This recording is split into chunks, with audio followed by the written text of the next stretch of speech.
stop you. Shoot for the sun and break on through. So you're blind, you'll be fine. We got good news. You can live the life you want. Yes, we know the truth. Grab a cane, get trained. Gotta get moving. Make a change on the wage. That's what we're doing. Come with me, yeah. And live the life you want. Nobody can stop you. Shoot for the sun and break on through. So you're blind, you'll be fine. We got good news. You can live the life you want. Yes, we know the truth. You and me and a bee, let's dream together. And a bee, you and me, lives on forever. You will see, yeah. You can live the life you want. Nobody can stop you. Shoot for the sun and break on through. So you're blind, you'll be fine. We got good news. You can live the life you want. Yes, we know the truth. You can live the life you want. Yes, we know the truth.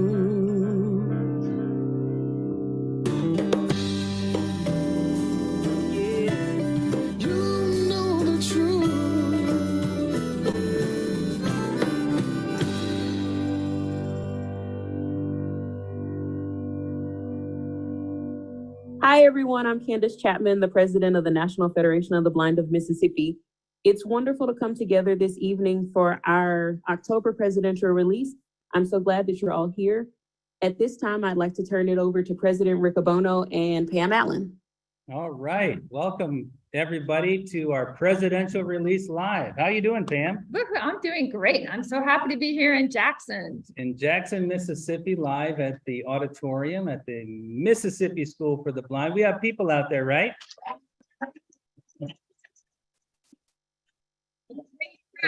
Great crowd. I suspect you can't hear them on Zoom because Zoom is very good at canceling them out there, but they're very loud. Very loud. We have a great crew here from many different states. It's really cool to be here. And Pam, you traveled a long way to get here. Yes, we sure did. We are very happy to be here from Louisiana. We also have folks from Alabama and of course many from Mississippi. So we're And also just a quick housekeeping note, President Riccobono, we are having some technical difficulty with our Spanish translation, so we do apologize for that. Okay. Well, any other technical issues? No, we are good to go. Okay, well, we have a lot to cover tonight. Are you ready to get started? Let's do it. Is the audience ready to get started? Okay. Greetings, fellow Federationists. Today is Saturday, October 1st, 2022, and this is Presidential Release number 520, live from Jackson, Mississippi at the Mississippi School for the Blind.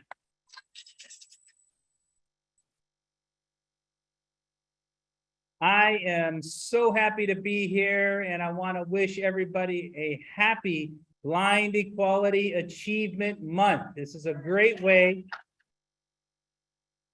This is a great way for us to kick off our work for Blind Equality Achievement Month. And today really is a fantastic day to be in Jackson, Mississippi, where I've had the pleasure of spending the day with our chapter president, LaShawna Fant, who's also here. And we spent the day distributing water to members of the Jackson chapter of the National Federation of the Blind of Mississippi to help alleviate some of the strain of the water crisis here. And I want to take a minute to thank our National Association of Blind Merchants and Nikki Gakos, the president, who really stepped up and got a lot of water. And I mean a lot of water. to deliver it here to the School for the Blind. We've been distributing it today, and I think LaShawna has me making more deliveries after this, so I still have work to do today. And also pleased to announce that we went to both Lyft and Uber and asked them to provide rideshare credits for blind people in Jackson to help offset the cost of going to local water distribution places. And so they have done that for our members. So thank you all to Uber and Lyft.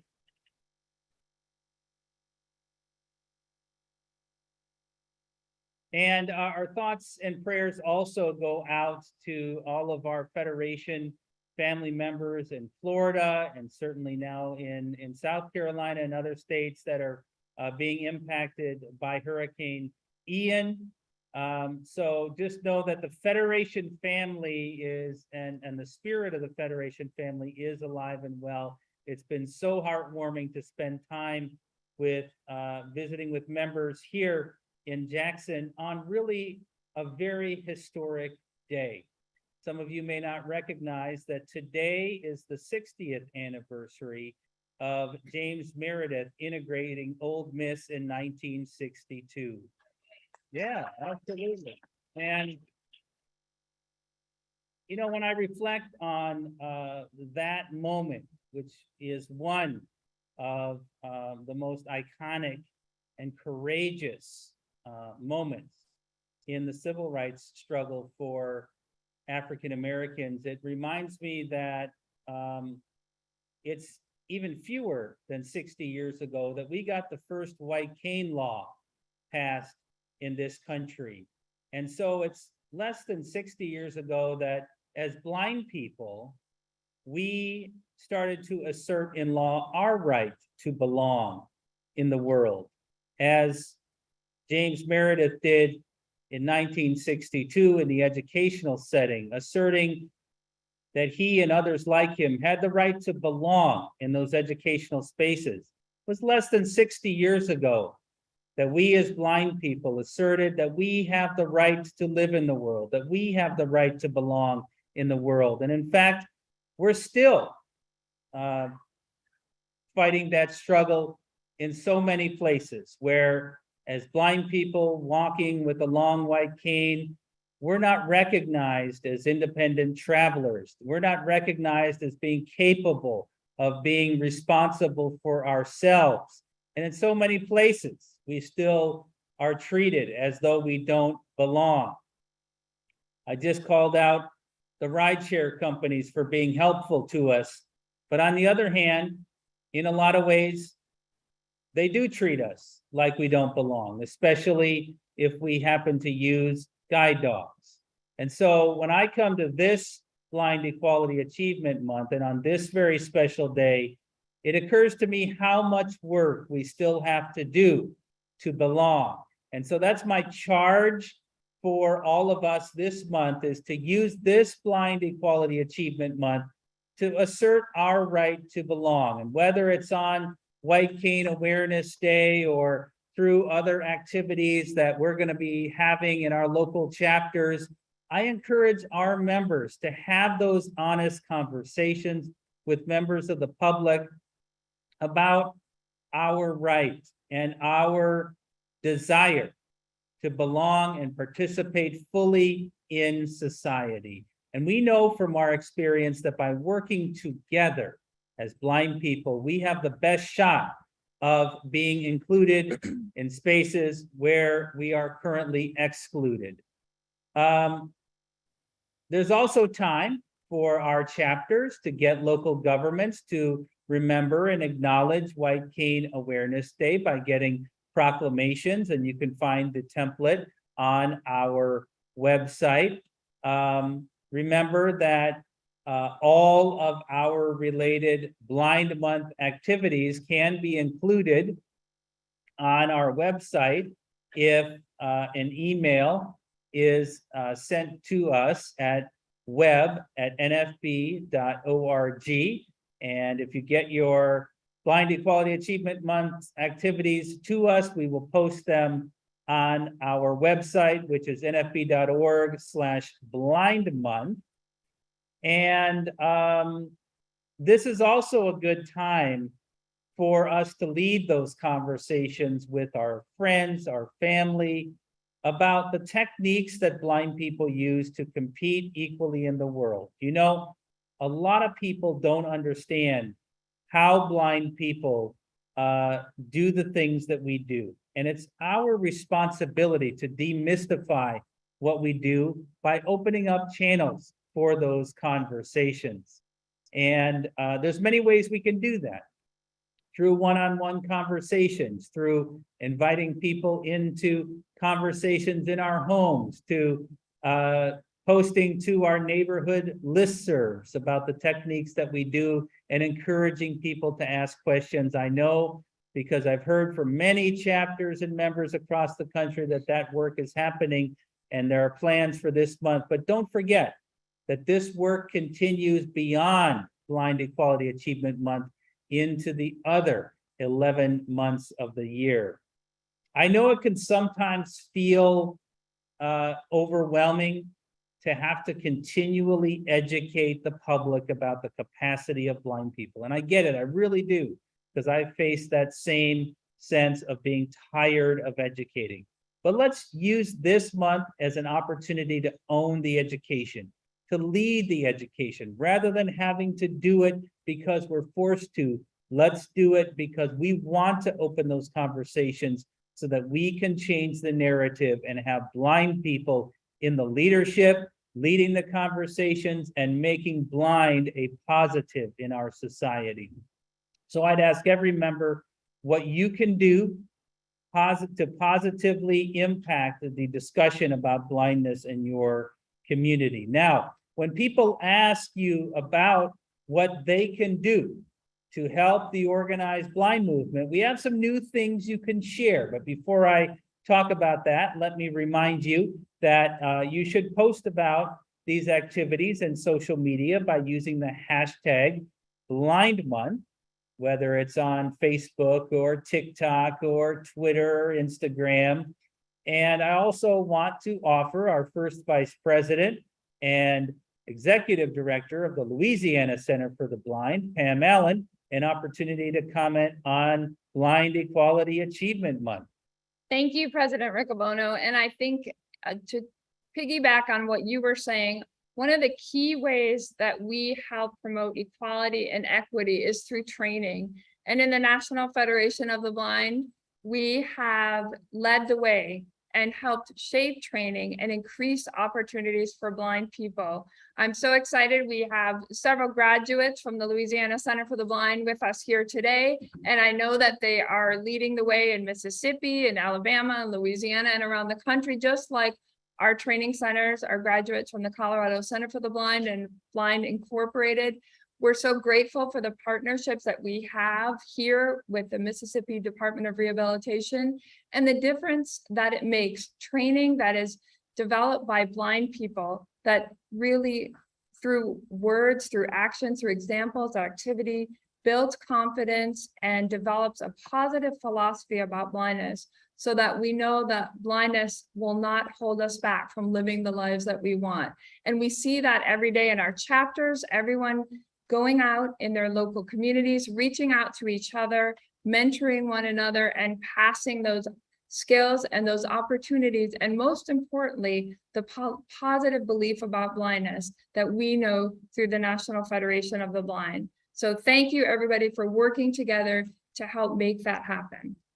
Thank you, Pam, and thank you to our training centers for their work to promote blind equality every day by empowering blind people.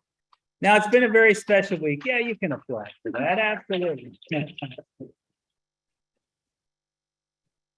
Now, it's been a very special week in other ways. On Wednesday, on September 28th, just a few days ago, I had the opportunity, along with Anil Lewis, our Executive Director of Blindness Initiatives, and other staff of ours, to go to the White House and attend a Rose Garden ceremony in celebration of the Americans with Disabilities Act.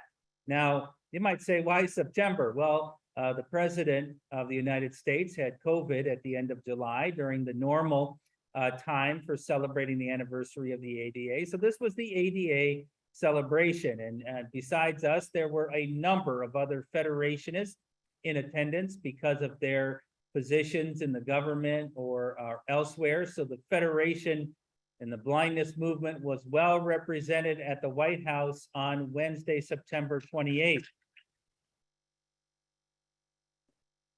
Even more significant than that was the fact that on that day, I had the opportunity to walk over to Senator Duckworth, who was part of the crowd in the Rose Garden, and to thank her for that very day introducing the Website and Software Applications Accessibility Act. So Senator Duckworth introduced the bill in the Senate, which is now S4998, and it was assigned to the Health Committee, and 3 original co-sponsors were on the Senate bill when it was released: Senator Casey of Pennsylvania, Senator Markey of Massachusetts, and Senator Schatz of Hawaii. But not only that, but we also had a House bill that was introduced, HR 9021, which was introduced by Representative John Sarbanes of Maryland. John Sarbanes happens to be the senator for the district where our national headquarters is. The House bill was assigned to the Committee on Education and Labor, as well as the House Committee on the Judiciary.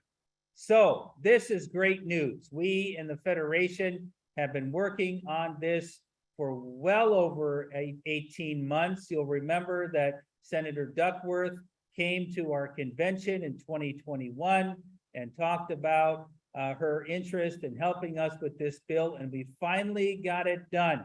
This bill expands on the requirements of the Americans with Disabilities Act to protect our rights in the digital space. Specifically, it provides a strong statutory definition for accessibility of websites and applications. Secondly, it provides a well-defined regulatory structure and schedule. Third, the bill provides safeguards against a rush to court settlements for inaccessible websites. And you know, this is something that the Federation has been concerned about, companies being sued for the inaccessibility of their website and then signing confidential agreements that when we can then not hold them accountable for because they're not in the public. So this creates safeguards to ensure that accessibility is a true solution in the marketplace. Also, this bill provides substantial economic relief for people with disabilities who have been impacted by inaccessible websites and applications. So, in one sense, we got the hard work done by getting the bill introduced, but we now need to take the next step in getting Congress to act on this bill. This is a good opportunity for us to reach out to members of the Senate and House in our affiliates and to remind them about all of our bills, but also to make sure that they're aware of this very important new bill and to get them on board before the legislative session is done for this Congress. This is going to set a strong foundation for us going into the next Congress. But we shouldn't think that the clock is run out yet either. We still have a very good chance of getting a bill passed during this Congress, especially the Access Technology Affordability Act, which has a very good chance of getting attached to a bill before the clock runs out on this Congress. So please use this opportunity to reach out to members of Congress, encourage them to get on board with the web accessibility bill, but also to recognize that we have a number of other bills that need immediate attention. One last note about the web accessibility bill is that a number of other organizations have joined on in support of this effort that we spearheaded more than 18 months ago. And so we appreciate other organizations in the disability rights space joining with us to get this bill introduced and now to push it through Congress.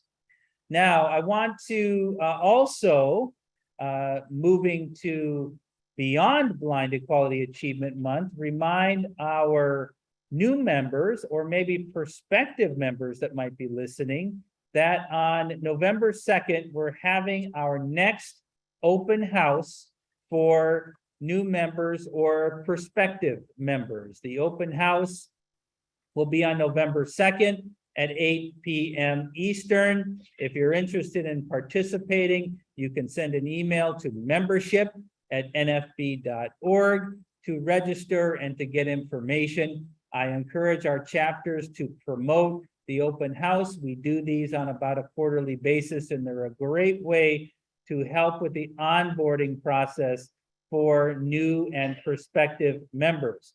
You can also find the form to sign up for the open house on our website at nfb.org.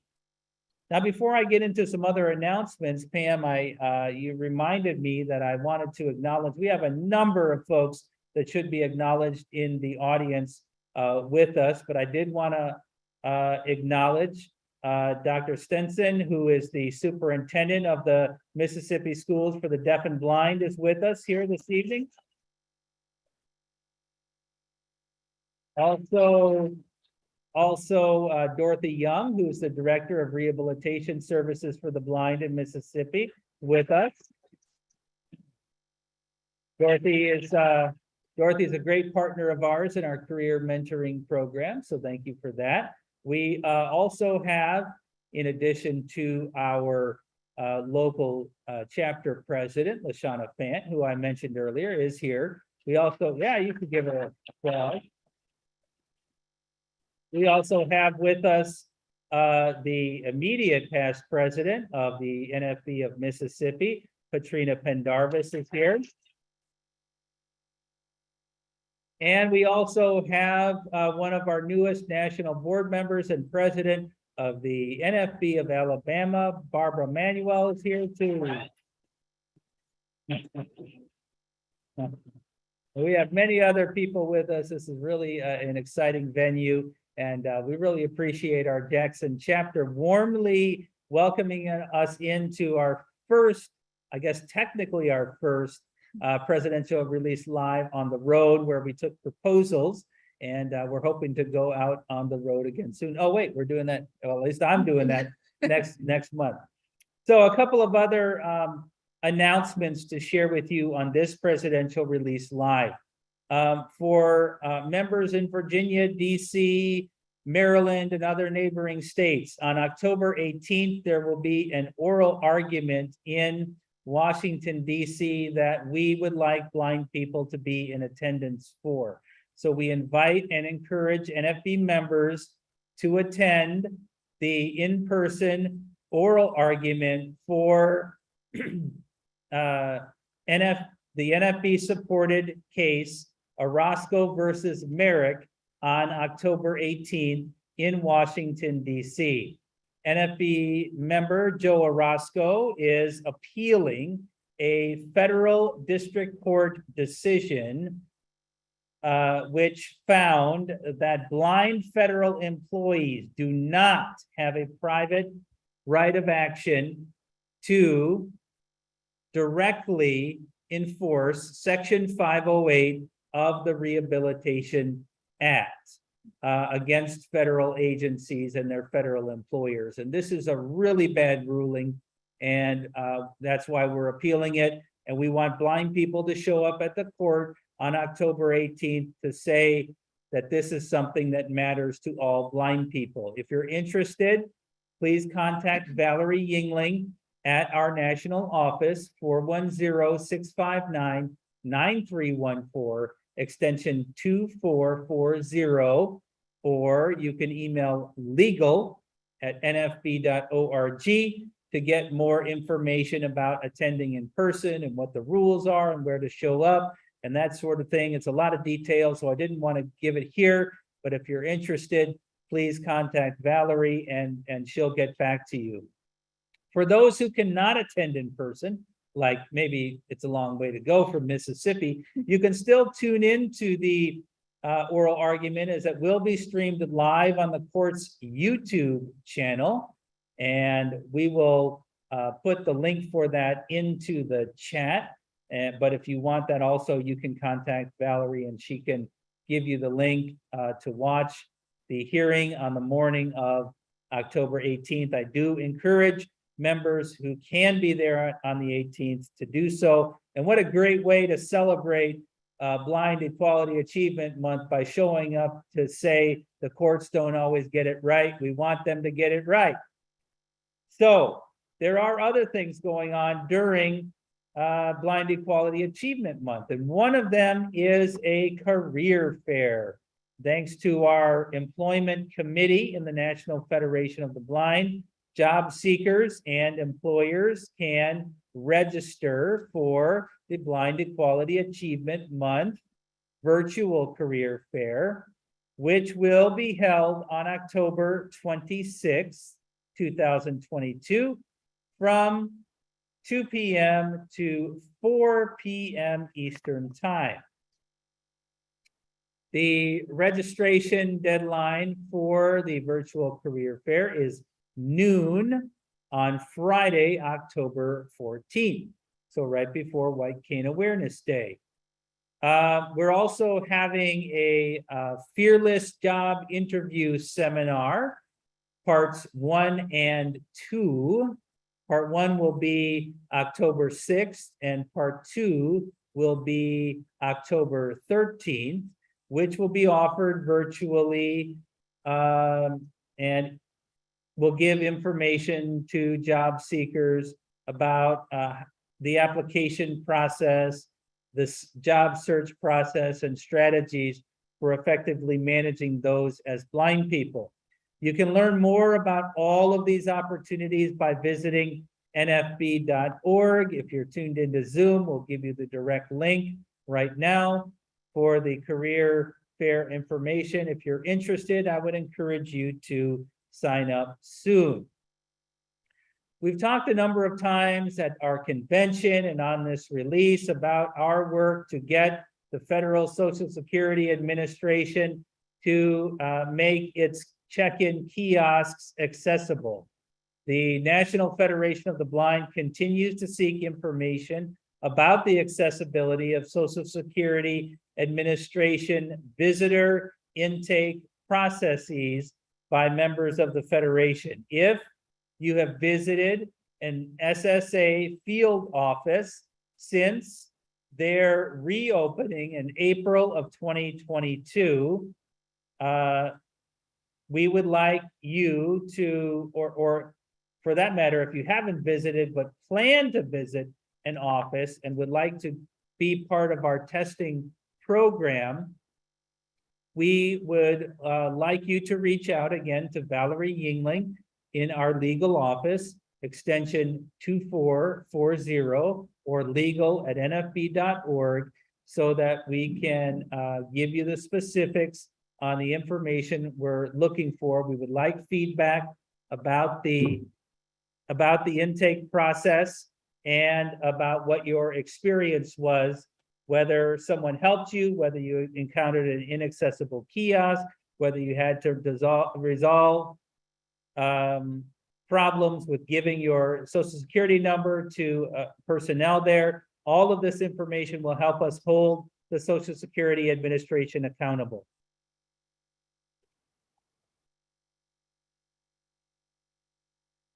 Now, the National Federation of the Blind has a pre-authorized contribution program, which is a way to make a monthly contribution to support the work that we do to support blind equality every day. These contributions can be as little as $5 a month, and you can sign up on our website. And I want to call out and celebrate a couple of new chapters that have begun contributing to the PAC program during the last month. First of all, from the NFB of Ohio, our Ohio Association of Guide Dog Users, and from the NFB of Nevada, our Northern Nevada chapter. Thank you to both of these chapters for being the newest to contribute to our pre-authorized contribution program. You can learn more at nfb.org/PAC. Another important program we have is our Dream Maker Circle. This is a way to indicate that you're going to leave an end-of-life gift to the National Federation of the Blind. It's a great way to designate the Federation as part of your legacy. And recently, we brought onto the Dream Maker Circle Doris and Dee Curtis Willoughby of Delta Vista, Arkansas, to the Dream Maker Circle. Now, this is an important one because you may recall that Doris Willoughby passed away earlier this year. Curtis joined the Dream Maker Circle in honor of Doris and to commemorate her work in the blindness field and honor her memory. So I'd like to welcome both the memory and work of Doris Willoughby and also Curtis Willoughby to the Dream Maker Circle. I do have a few Federation family notes to share with you on this release. I regret to have to inform you of the passing of Mr. Galen Tootle of Georgia on Saturday, September 10th, 2022. Galen was a longtime leader of our Georgia affiliate. He served as second vice president of the affiliate. He was the committee chairperson for the Advocacy and Legislative Committee, and he also served as president of the CSRA chapter in Georgia. Please keep Galen's wife, Barbara, and his family in your thoughts and prayers. Also from Georgia, Joanne Johnson, president of the NFB of Georgia's Gwinnett chapter, reports the passing of Mr. Glenn Scott, who was 81 years old and lived in Duluth, Georgia. He passed away on Saturday, September 11th, and Mr. Glenn and his daughter were founding members of the chapter back in 2015 and have been very active in the Federation. I would encourage you to keep that family in your thoughts and prayers. From West Virginia, our president, Marcus Soulsby, reports the passing of Roland Payne on August 1st of this year because of a prolonged illness. Federation members may remember that Mr. Payne previously served as the affiliate president in West Virginia and had a long time record of leadership and a number of accomplishments on behalf of blind people in West Virginia and beyond. One of the strongest credits that he earned is bringing the NFB Newsline service to West Virginia and securing stable funding for that service. So please keep him and his family in your thoughts and prayers. And I would encourage us to remember all of those who I may not have known about on this release.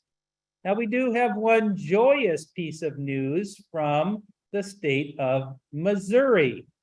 Ben Versalone announces the birth of his second daughter, Mina, born on September 5 at 8:38 a.m. She weighed in at 7 pounds, 13 ounces, and she measured 20.5 inches long. Ben reports that Mina and Mom are doing very well as Mina's older sister and the proud Papa himself. So congratulations to Mina on being the newest member of the National Federation of the Blind. Now, Pam, I think that's what I have for the moment on this release, so I'm going to turn it over to you for the next part of our journey. All right. Thank you, President Riccobono. And I want to thank everyone who took part in our poll. We had great participation, and our first question involved, how much involvement do you have in city government? So our top winner there was not at all. No, so we got people need to step up in city government and get involved. We have about a third of people said just a little. So we definitely though got to get busy on that and getting involved. So that's another way for us to get the message out about the National Federation of the Blind. Now, this one probably will not surprise you, President Riccobono, and our audience and all who are listening around our Zoomiverse here. Which Mississippi-born singer do you like listening to the most? Now we had B.B. King and Faith Hill and Brandy. Our top vote-getter was Elvis. I know. Closely followed by B.B. King. Okay, there we go. And Faith Hill coming in third. So, but we have a lot of Elvis fans out there apparently. So. Thank you everyone for taking part in our poll, and thank you everyone for sending in questions. We are so excited to have some live questions from our audience members. And our first question, in addition to those that have been sent in, and our first question is coming to us from our immediate past president of our Mississippi affiliate and a graduate of the Louisiana Center for the Blind, member of our Jackson chapter. I know you're out there, Patrina. There she is, yeah. Right front and center. So Patrina's question is, President Riccobono, as we are here kicking off Blindness Equality Achievement Month, why is it also imperative for the NFB to be involved in the state at this time? Well, one of the, it's a great question, Patrina.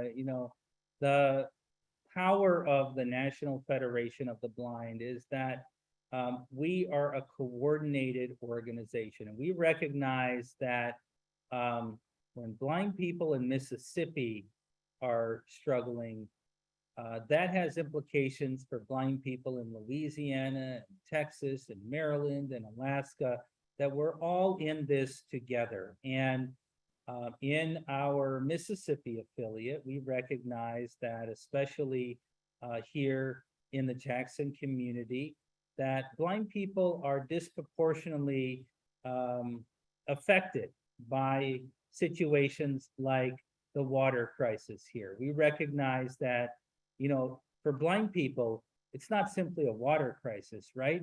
It's a transportation crisis, because sure, if you have easy transportation, you can get access to community resources, but blind people don't have access to good transportation. And that's why we think it's important to be involved in the work that happens in Mississippi. And we know that when the members of our Mississippi, our Jackson Federation family are taken care of, that they're going to step up when we need to help our members in Florida, or when we need to show up in Washington, D.C. to support to push against a bad court ruling. We recognize that we're all in this together. And from local members being active, that has the potential of helping to change national legislation. People in Mississippi have shown up in meetings with members of Congress to talk about our bills at the national level. So we're all in this together. We're a family, and that's why we really think Mississippi, like our other affiliates, is an important place to invest our time, energy, and imagination. Yeah. Thank you so much, and thank you for that great question, Katrina. Now we have another question, another proud alum from the center, Tamika Williams, who is here, They're chapter everywhere. I know, Everywhere. who is chapter president in Mobile. And Tamika is also a proud mom, leading the way of a great representative for blind parents. And Tamika's question, President Riccobono, is how important is it for chapters and affiliates to support one another? So again, taking off of Katrina's question, you know, the interaction between our affiliates and chapters is really critical, right? Affiliates are only as strong as the local chapters are. And so it's important that our affiliates help us to have strong and vibrant chapters. But the flip side of that is chapters exist to help build affiliates. The goal is for us to have a statewide presence, because when we can show up in any community with a statewide presence, it gives us more strength, it gives us more resources, gives us more diversity. And so the two work together.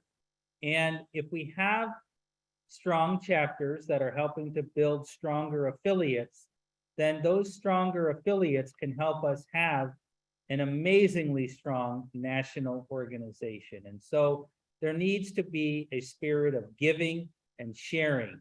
That's why we encourage and want our chapters to be helping to build resources and expertise for our affiliates, and to have our affiliates sharing with the national organization. Again, we're all in this together.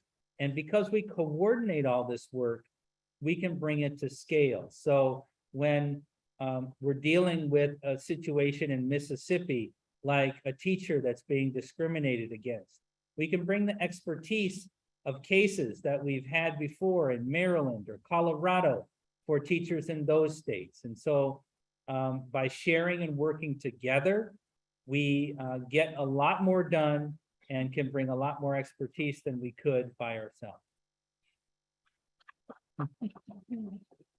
Thank you so much. And we recognized earlier, we're so thankful for Superintendent Jeremy Stinson here with us. And thank you for, again, for the hosting of our presidential release today.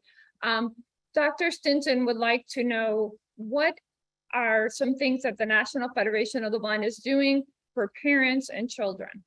Well, thank you for the question, Dr. Stinson. And if we could give him a round of applause again for hosting us, generously hosting us. We hope that the Mississippi school will benefit from some of the water from our blind merchants. So if the school is in need of water, we would love for you to have some of it.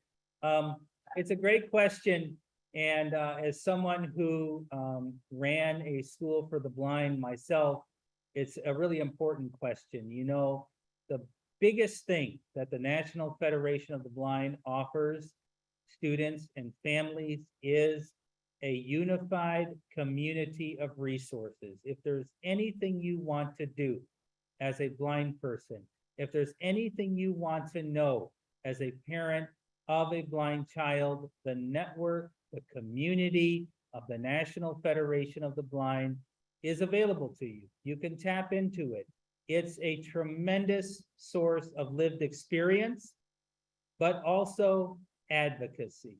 I know that we do work in so many places on behalf of young people, where blind people from our affiliates, from our chapters, are going to IEP meetings, and they can slam their fist on the table and say, no, 1 hour a week is not okay of Braille instruction.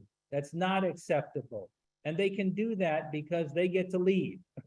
And they can be the bad guy when it's not so easy for the parent or sometimes the teacher to do that. But more than that, we have publications to help parents. We support Future Reflections, which is the widest distributed magazine for parents and educators. We support programs to teach kids directly, like our STEM to Use science programs or our Braille enrichment for literacy and learning programs.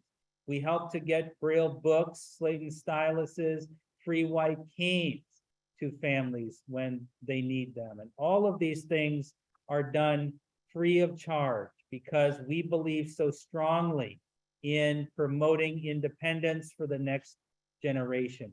But also, all of our advocacy work benefits the next generation, right? The Web Accessibility Act that I talked about earlier is going to create a brighter future for the students who are coming up now, who won't have to hit their head against the computer keyboard with some of the barriers that we have been experiencing for a long time. So community, I would say, is the biggest benefit, but also another big benefit is we are training and helping to strengthen the next generation of educators of blind children. I had the opportunity yesterday to speak with our new cohort for our Teachers of Tomorrow program that kicked off at our national office. In fact, they're back at our Jernigan Institute, tuned in to this presidential release live. So hi to our Teachers of Tomorrow program in Baltimore. But we're sharing our positive philosophy, high expectations, and our community with the next generation of teachers so that they can help to raise the strongest, most outgoing, most ready to tackle the world blind students. And we're just ready to support what they're going to do in the future. So that's just a few things. The last thing I'd say is I would encourage you, regardless of your age, regardless of even if you're just a parent of a blind child, become a member of the National Federation of the Blind. It will benefit you, and we need your talents to be part of our work to change what it means to be blind in society.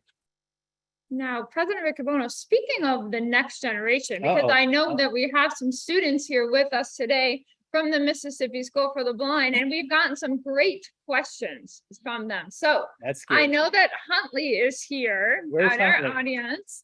There All right,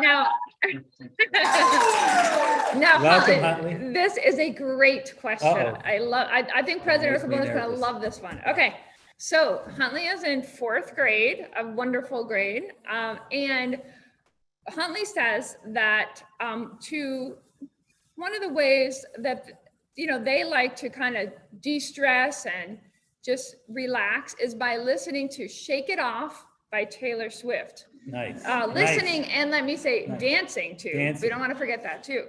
This is not going to require me to dance, is it? So Huntley would like to know, what do you do to shake it off? Okay. So great. I don't have to dance. Thank you, Huntley. That's a great question. And Pam's going to sing "Shake It Off" later. That's the karaoke. Alabama. That's right. Our Alabama. They're leading us in karaoke later. Leading in karaoke later. So that'll be first up. But it's a great question. So for me, a couple of things I would say is number one is especially with the pandemic, I have been dedicated to getting my 10,000 steps every day. And so I go out for walks, and it's helped me also appreciate my neighborhood, the park near my house, and those things, and to be more present with those community spaces that I really just treat it as more functional. Okay, I have to go through the park to get to McDonald's, but now I appreciate the park for a real space that I can enjoy. So that's one thing that I do to really clear my mind. Also, I pretend to play guitar. I say pretend because I don't practice enough, but it is a good way for me also just to kind of let go and be a little silly sometimes. So I do that as well. But I have 3 kids, so that's also my shake it off. Because if you want a group of folks that can make you laugh and you can do silly things with. I mean, that's what my kids do. I try to tell them dad jokes, which, you know, doesn't help sometimes, but so those are some of the things I would say. And I think I would encourage you to continue to find ways to shake it off yourself and that are authentic to what you like to do. I think that's great. So thank you for being here. Yes, and another great question, Huntley. We'll always think of you now when we listen to that That's right. song. That's right. Now Jeremiah, who is in the 3rd grade, and as I understand it, quite an accomplished gymnast, does handstands and Oh, cartwheels and It's all not a kinds of challenge, is it? all kinds of great stuff. So Jeremiah would love to know, President Riccobono, did you like doing things like that when you were small, tumbling and handstands? And what other kinds of things did you do when you were a child for fun? Okay, so disclaimer, I'm not encouraging you to do any of these things at home. So handstands, no, I can never, I don't think I ever perfected a handstand. I did like doing cartwheels. I did enjoy cartwheels. I would not do one now, but only because I have change in my pockets. But you know, when I was a kid, I definitely loved spending time outdoors. I loved climbing trees. You know, I love skateboarding. I wasn't very good at skateboarding, but I tried riding my bike around the neighborhood. I did jump out of windows. I really don't understand why we ever jumped out of windows. It was not, I don't know, it was a strange hobby, but yeah, outdoor stuff. You know, I also love building with Legos. So, you know, you can find YouTube videos of me building interesting things with Legos.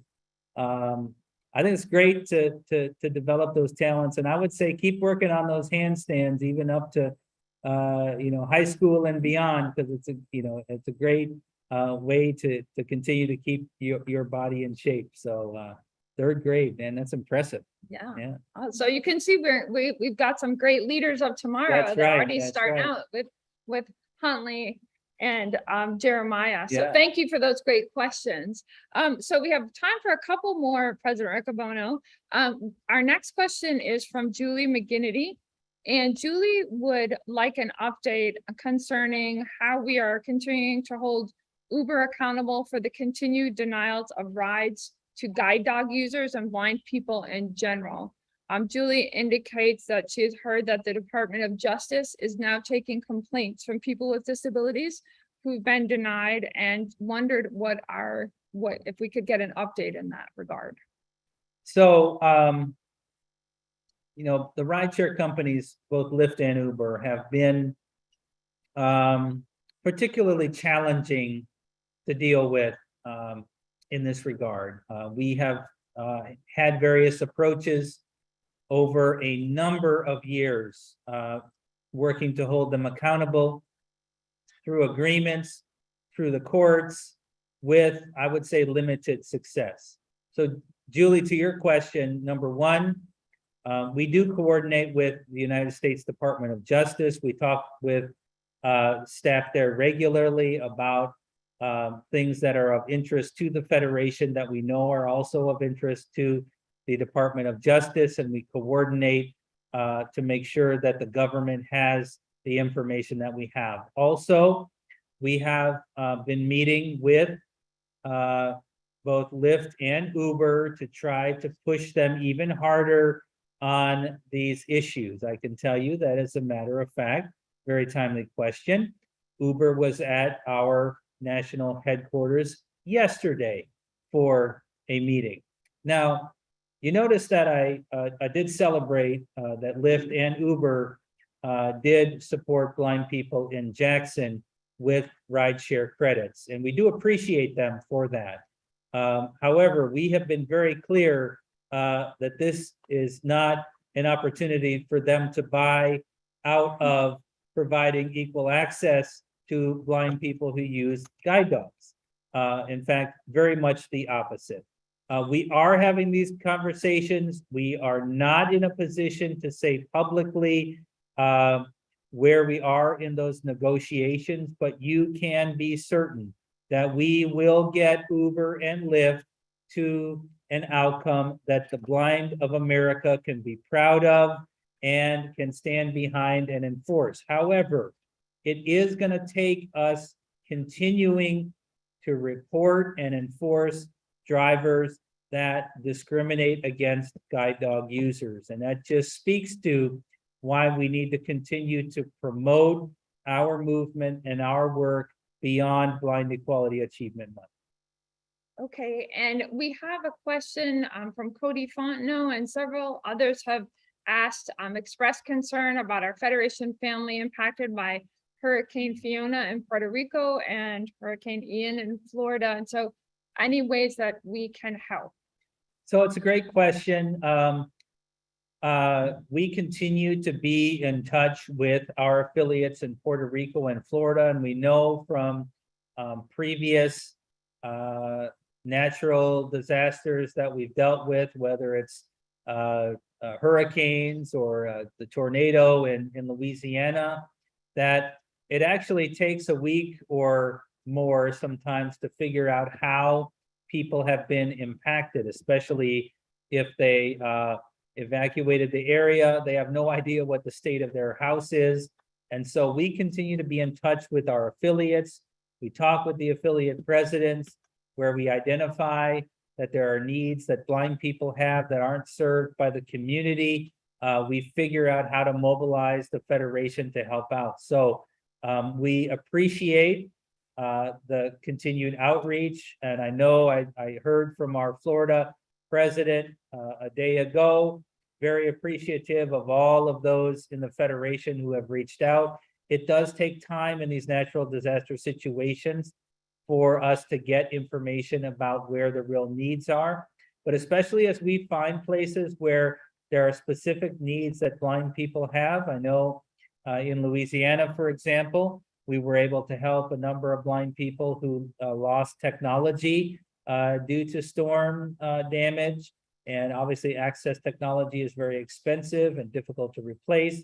We will figure out the resources to do that. So rest assured that if we find those things, we will put a call out to our chapters and affiliates to support that.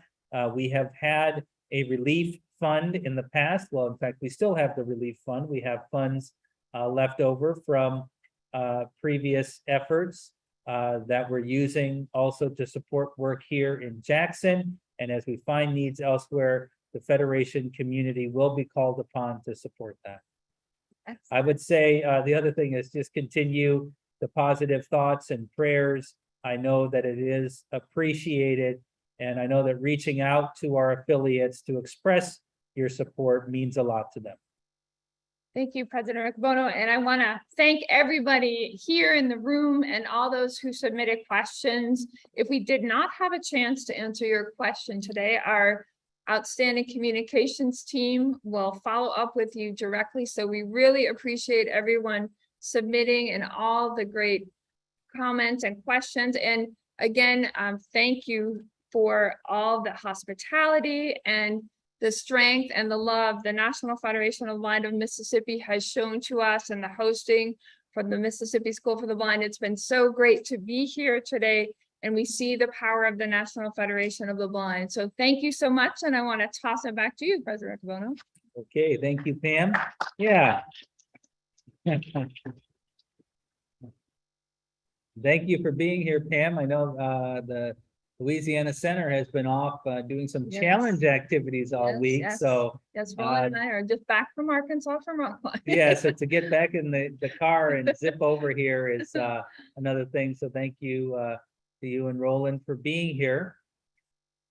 I think that's what I have to offer the Federation family on this October presidential release. Before we get to the customary endings, though, I do want to take a moment to give a very special birthday wish on this October release to Diane McGeorge of Colorado, who next week will be celebrating her 90th birthday.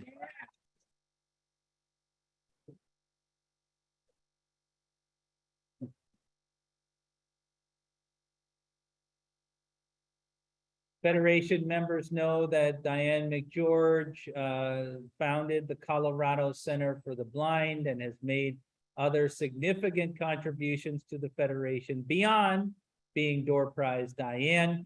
I wish I was able to be at the great celebration that's going to happen in Colorado for Diane, but since I can't quite make it out to be there, I wanted to give Diane a very special happy birthday wish on this release from all of the Federation members. Now, we have a very special customary ending for this release from students at the Mississippi School for the Blind here in Jackson. So before we get to that, I do want to say thank you for the work that you all are doing to promote Blind Equality Achievement Month and to advance our work in the National Federation of the Blind. Let's go build the National Federation of the Blind. Thanks again for being with us tonight. Join the next presidential release that will be live from California on Thursday, November 3rd, via Zoom, the Nation's Blind YouTube channel, our internet stream, or by asking your Amazon device to open Nation's Blind. You can contact President Riccobono at 410-659-9314 or via email at officeofthepresident@nfb.org. Thank you. Hi, my name's JG and I'm 8 years old. I have some jokes for you. What did the Pacific Ocean say to the Atlantic Ocean? What? Nothing. They just waved. What's your name? James Gray. How old are you? 9. What you got for me? What do you get when you drop a pumpkin? What? Squash! What did one leaf say to the other? What? I'm falling for you. Why do birds fly south in the fall? Why? Because it's too far to walk. The preceding message was brought to you by Mark Riccobono, President, National Federation of the Blind, Office of the President at nfb.org, 410-659-9314, www.nfb.org.